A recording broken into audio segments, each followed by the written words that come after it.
invitation sa PhilHealth. Ito yung nag-orient sa amin.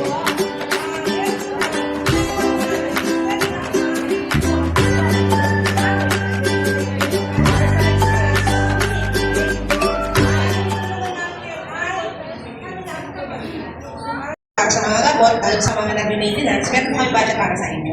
Kaya alam niyo naman po ang maintenance, araw-araw yan kaya maintenance. Kaya lang po, ang binibigay sa amin ng PhilHealth, hindi po ganun kalaki. Wala po 500 para nabili. Pero, syempre, meron pong intention talaga. Okay po, so antayin natin yung malaking ibibigay kung saan kayong lahat ay makakaligid ng gamot ninyo for the entire year. Pero ngayon po, hindi pa po buong taon ha, baka magkamalan niyo ako. Okay, so ulitin ko, hindi pa po buong taon. Meron pong budget na ibinibigay sa amin na ibibigay po natin sa inyo. Okay po yan. Okay po. Ngayon, yung mga walang PhilHealth, paano naman po kami? Okay. Meron po kasi Universal Health Law kung saan lahat ng mga Pilipino ay kailangan makatanggap na po ng benepisyo ito. So, paano naman po kami mga walang PhilHealth? Ito po ang gagawin natin. Pwede namin po kayo tulungan na kumuha ng PhilHealth. Sino po ba yung mga walang PhilHealth? Okay, taas ang kawis na. Ano yung dahilan bakit wala kayong PhilHealth? Una, usually po kung may trabaho, automatic nagkaka-PhilHealth. Pero may mga ibang kasing trabaho, ay katulad ng construction worker, hindi ko alam kung ibigyan ng ano yan. Okay, mga part-time, alam ko, walang limang ito mga ito. Mamaya ako pupupo. Tama ba ako? Pag natapos so, kunwari, mga tindahan yung tindahan, syempre, bakit i-overnight ko, madalas siya mga trabaho, ay hindi sila bibigyan ng PhilHealth. Okay po. So, ano gagawin natin?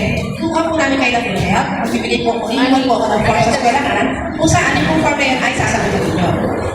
Madam, hindi po namin kaya sagutin. Ay, papuntahin niyo po ako dito kahit sa araw, sasagot po tayo ng class.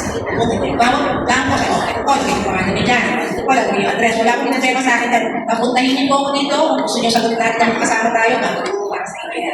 Okay po ba yun? Okay. So sabi niya, Madam, pwede ba sa Friday? Punta kami ka dito, tsaka mo kami kausapin mga gula. Tayo kayo, sir. Punta ka dito, tsaka explain sa atin to. Gagawin po yan. Tapos po doon, syempre, sa kayo mo lang pambayan. Yung naman, kasi yung mga naging okay? So, dahil sa yung maniliyan, at wala ka naman trabaho, punta po kayo sa barangay. Kasi yung wala po kang trabaho. Gusto ko magka-PhilHealth.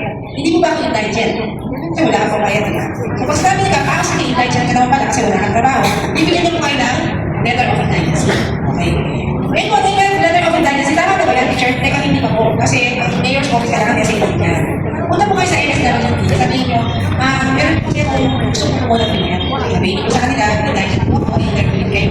Pag-interview po kayo, sabihin niya, intelligent po kayo, makakuha nyo yan.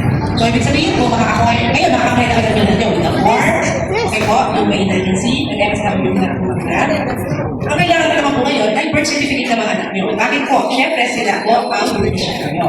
Pag hindi nyo po nagay, kunwari, ang anak ninyo ay 5, pag isa lang po ang binigay sa akin birth certificate, isa lang po ang makakang na benefit. Okay, sabihin, siya lang po ang bibigyan ko ng libre. Yung 4, hindi. Kaya po, kung yung mga anak ninyo ay 20 and below, bababa sa kanila so, ilan yan? Para 0, hindi pa lang siya. Sinagay yung birth certificate niya, alam ko sa kahapon, yun yung birth certificate niya. Kaya po, hanggang official 20, kasama po yan. Paano mo anak mo 21 na? At 21 yung anak ninyo, kailangan mag-apply siya ng sarili niya. Okay po. Bakit? Kasi po, hindi naman siya under sa'yo. Eh, paano po, teacher, kung kayo ma'am, Isagnas, wala ko kayo ng anak ko para magbayad ng PhilHealth niya. Kung estudyante pa rin po siya, 21 siya, kailangan lang po niya yung school registration. Okay po. Tsaka po yung ID niya, i-attach po niya sa form. Okay. Eh, kung paano naman po yung anak mo, wala namang trabaho.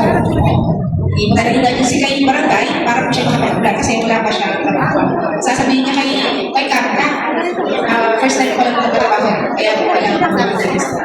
Bakit? Yung first time, ang bilang po tawag doon, ibigyan po yung barangay na letter of intelligence. Okay. Sino pa po? Mga senior. Ba't po senior kayo dito? Kung senior na po kayo at wala rin kayong PhilHealth, yung mga nanay nyo, may mga senior pa lang, kung may mga nanay kayo na wala kayong PhilHealth, ang gagawin natin, Xerox copy lang po yung ID niya sa inyo. Okay po. At na-Xerox lang po yung senior ID niya, yung form ng PhilHealth, sasagutin niyo rin po yun, tapos i-attach nyo lang po yung senior. O yung senior po na rin ang okay po. So, ano gagawin niyo po? So, yung mga wala po PhilHealth, yun po mga kailangan niyo ipapagawin na kayo. Bakit naman po? Para makakuha po kayo na libreng gamot, libreng laboratory, at libreng check-up. Napakaganda po ito kasi ang PhilHealth nila yung niya ayaw po i-preempt sa inyo, pero parang ka-idea po kayo. Wala po ngayon ha, pero malapit na. Pati po dental, isasama nila. So yung pagiging sa ngipin, pagpulot ng ngipin, pagpapas ng ngipin, kasama po sa budget yun. So inaano namin na bago matapos ang taon pwede tayo magpalibre ng papupunta ng event, pagpapasta ng event, at pag-instant event. So, hindi ko alam pa yung season. Sana na, tama kayo. O nga naman, no? Baka naman masama yung season. Kaya natin. Opo, no? Wala po sinasabi ko pala ang pwede mangyari. Ano po? Opo, sana magkabati. Tama naman kayo. Tama naman kayo. Sana muna walang event, paano sa iyo hindi niya? Wala nang event. Sige, sige na po yan. Nasa abangan natin sa bilang. Pero as of ngayon po, hindi ba tayo ng libre na po? 20 man na gamot. Ay, grade 1. Check-up. Okay. So, ano po gagawin namin? Pag kayo po ay, teka po, sino po? Doon? Para kayo niya na libre. Ako, gusto na libre. Okay po. So, ang gagawin po namin, huwag kayo magtatanong sa akin, ha? Munahin ko lang po ng mga bata na yung mga mula kami. Okay. Bakit po sila munahin natin? Kasi, yung mga wala po dyan, aalisin nga lang ang mga business nyo. Okay po yun. Okay po, baka naman sabay doon sa akin. Okay po. So, mas natin na po yung mga requirements na sinabi ko sa inyo, na nakuha nyo lang po lahat na pinakuha ko sa inyo. Dadalhin po sa bilihan yan. Bibigyan niyo po ko ng 10 kasi alam nyo, sa bilihan. Tunang po kayo. Ayun, babalik kayo. Garcia. Marinig nyo. Number 5,678. Now, kaya po karami ang nag-a-apply. Number 5,940. Ganun po siya. Umaabot 8,000. Ganun kadami applicants sa isang araw. Kaya po sabi ko, teacher, binigay ko sa inyo ano yan, yung bilihan ko, ano ka ba wala? Ako po, huwag mo kayo pagkakan sa akin. Kasi sasabihin ko sa inyo, sabi ko sa akin ang bilang 15 working days. So, kunwari, Sabado, pinunta ko ng Lunes, Biyernes, 5 araw. Natap na naman kung 2 araw. So, halos isang buwan po na ako. Okay? Pero pagkatapos po doon at binigay na sa amin, ay ibababa ko din yung mga ID ninyo. Ibig sabihin ko, bibigyan na ako. At ibig sabihin nun, yung mga anak ninyo, pwede namin check up. Okay? Oh, sorry po ha, hindi lang po yung mga anak, pati po kayong mga magulang. Yung po mga teacher, pati po yung mga anak nyo, pwede nyo kasama pa check up. Kung wala pong sakit yung mga anak niyo, may mga vitamins po tayo, pwede ibigay sa kanila. Okay po sa inyo. Ayan. Ito po kayo ay mayroong maintenance o kailangan nyo ng gamot at may milihan po kayo, pwede din po kayo sumabay during the check-up. Okay. At kung kailangan nyo po ng laboratory, sumabay po kayo para yung doktor natin ay sasabihin ko, ito yung kailangan ng laboratory, ibigay sa inyo at puntahan nyo po yung check-up natin. Magbabayad po ba? Kasi sasabi ko namin sa Corac Drugstore. Okay. Ano ba ano sa Corac Drugstore? Dali po ba? Si Corac Drugstore po kakayaan namin. Lari, madala po kami ng ano, ng pasal kami. Ibigay kayo sa punta po sa Corac Drugstore at makukuha. Ngayon po, bayad po kayo ng provider niyo ako. Kami po, ang lens ko ay hindi na mabayad na minsan lang ang pumunta sa inyo. Kasi po yung ganda naman ticket sa akin. Isang caravan, ayos po. Pero yung aking doktor ay masaya, gusto niya, sinabalikan ko. So, ano gagawin namin? Yung po may mga sakit pa dito, kunwari, nag-maintenance si, kunwari, kung lang ako ganito. Hindi ko siya rin sa kunwari. Kunwari, nag-unosaktan siya. So, every 3 months, kailangan nagpapacheck up po ang maintenance. So, sa doktor mo, pumunta siya dito every quarter, 3 months, at tututok na kami. Yung mga nag-maintenance, check up po kayo din. Okay? Kung okay po yung response sa gamot, mababa yung pressure ninyo. Mababa yung timbang ninyo kasi natin na ito, at saka kayo kailangan natin ng scale ng diabetes, no? So, okay, may gamot ng diabetes sa atin. Baka hindi mo lang may effect. So, kailangan kayo check. Yun. So, ginagawa ko namin yun. Yun po ginagawa natin. Ngayon po yung mga bata, meron may sakit ng ganong oras na yun, magbibigay ko po na doon na doon yung kailangan. Kapag naman, ma'am, naglayo pa naman din yung natin sa bangko sa kanya. Pwede din po kami tawagan natin. Sa yung alam niya, pinapasok ko dito, meron na. Pumasok sa kaya namin, nagdaan sa musical. Sabi na teacher, ma, ang tagal ako yung naging may sakit. Sabi sa'yo, yung may muna ito. Eh, hindi naman. Kung muna kayo, tawag kayo sa akin. Opo. Pag tinawagan niyo po ako, at sinabi ng doktor, sige po, ano may problema na anak niyo? Ito may doktor, kasi ayun yung sakit niya namin. Pero may anak niyo, at gusto niyo na sa clinic. Hindi po ang check-up. Then, ang clinic po namin na, hindi ang check-up. Yung lang po wala, hindi po. Pasok po kayo na wala kayong magtatash. Yung kalukod namin kasi wala kayong pera. Kasi wala kayong nagdinit. Pabalik tayo po din, wala kayong pera sa atin. Kasi hindi kami nagdinit. Okay? Kaya sabihin ko sa pera, mali yung puntahan niya kasi walang pera. Wala kang hindi tayo walang pera. Pero lang po kami, ito. Okay. So, pagka-check up po ng doktor doon, kung wala kayong clinic, bibigyan po kayo ng reseta. Pero hindi po libre ang gamot kasi nga wala kayong clinic. Yung sa mga may clinic naman, pag nagresetahan kayo, punta po kayo doon sa Corac at bibigyan po kayo ng tulong sa Corac Drugstore. Okay po? Kaya lang, naman niya kayo, nandito kayo, nandito yung anak, iiwanan mo na po ninyo ng eskwelahan. Okay? Ano mangyayari ngayon? Yung po doktor namin, bibigyan niya po kayo ng reseta. Okay po, may picture niya, sisend niya sa inyo. Ngayon naman po, papakita nyo dito sa school, hindi niyo po ikaw magpapayag si sir, no? Naiwanan ko kayo dito. Pero kung hindi, alam ko na doon. Okay po. Pwede ko po kayo iwanan na gamot dito.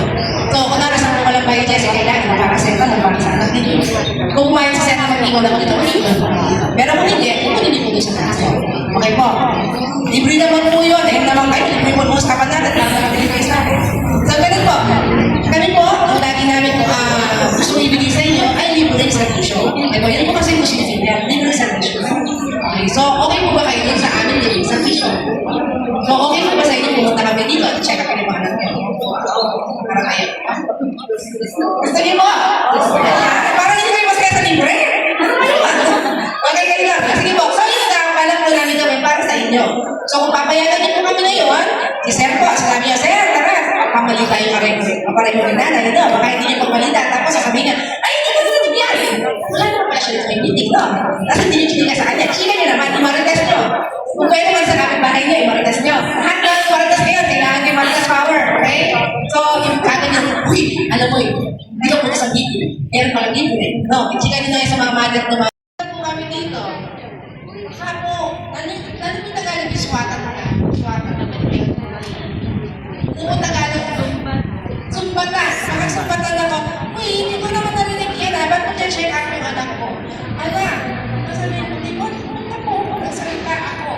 Kaya po yung pwede, kung ibalita nyo na po sa kanila. Kayo mga officer na po sa bawat section. Ichika nyo na po. Sabi mo sa anak mo, ichika mo sa classmate. Sabi ko sa nanay niya. Opo, para naman, pagbigay ko ay amili po ito. Kung naman walang sakit yung mga anak ninyo, gusto po namin magbigay ng mga vitamins. Kasi po, ang gusto po din nila, prevention po. Kami po ang mga ginagawa ng clinic namin, prevention po. Hindi po kami nag-o-opera sa clinic ha. Nag-check up lang po kami. Baka pag may na-accident na rin sa amin, matarap na yung aking doktor doon. Kasi po wala naman po operasyon doon, nag-check up lang po kami doon. Opo. So, pag may aksidente, huwag po kayo tatakbo sa clinic namin. Kasi wala na po, dito na po ito, huwag po kayo sa district hospital sa sarili po dito. Okay po. Pag may nakakatake, huwag po kayo pumunta doon. Okay. Magpapacheck up lang po din sa aming clinic. Okay. Ngayon po, balak sana namin palakihan yung clinic, pero ngayon po, nandun pa lang siya sa general muna, yung street, no? General muna. Bago sa kanya po, bago sa kanya. Malapit po dun sa basketball court.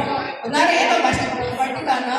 Dili po kayo sa, ito yan ha, ito. Tapos ay, yung basketball court, kaya talaga ganyan. Papunta po siya doon, ha?